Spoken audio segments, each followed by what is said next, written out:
So hello, this is, I realized I was pretty much done with this until I do the final pieces before Halloween. So I thought, well, I could get one last video on, but otherwise the last one I'm going to do is when it's all set up and it's going and it's actually been lifted to the roof for Halloween. So I wanted to show you what this one finally looks like.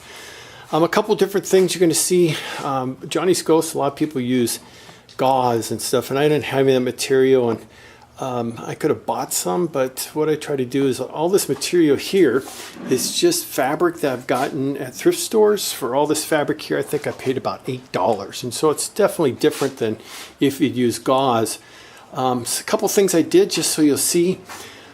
I spray paint some of the darker spots, and then the folds and stuff. It shows up better at night. And then these are just, what I did is I just took a heat gun, and so I've cut these, and then I use a heat gun, and what I like about it is it pulls it together. It makes it a little bit heavier so it doesn't get all clumped together when it does get windy out, and it just looks a little bit more ragged.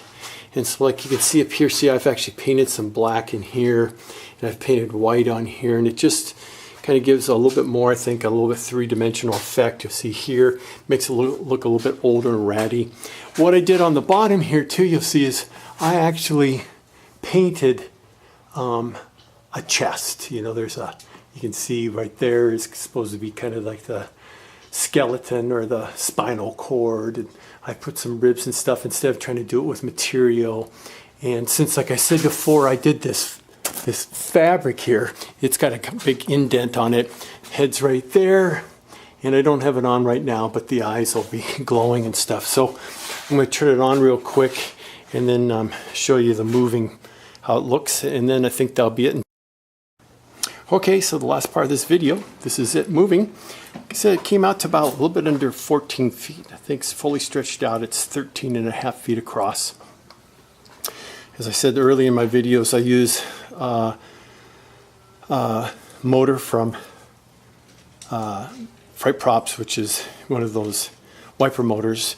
I ended up using, like I showed in the early ones, 2 bungee cords, and if you can't quite hear it, but it's actually really well balanced now. There's not a lot of pull or draw on the motor. It's pretty regular now with those 2 bungee cords.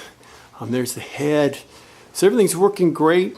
Once it's up on the roof and there's a little bit of wind behind it, all these little things hanging down will start blowing a little bit more. But anyway, it came out really well. It's going to be it's definitely my biggest prop, and it was pretty much inexpensive to build, and it's like I said, based on Johnny's, and you can see too how it's going to kind of rock a little bit. It's going to move around, which is really great. Instead of having it attached from above, I'm going to have it suspended off that block and tackle. So it's all going to be really cool. So again, I'm going to put it away for now, and you won't probably, I'll do one video a day or so before Halloween so you can see once it's been mounted to the roof, and which is just around the corner. So good luck to all of you. Any questions or anything, let me know.